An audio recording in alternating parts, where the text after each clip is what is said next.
Alright guys, today we're going to be showing you how to bleed a master cylinder.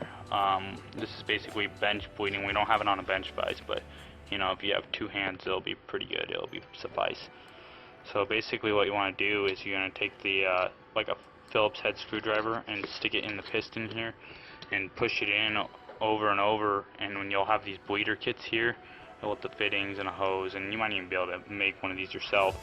You just bleed and keep doing this until the bubbles go away, and you don't want to bottom the piston out, you just want to keep bleeding it out, trying to get as much of the air out of it as you can.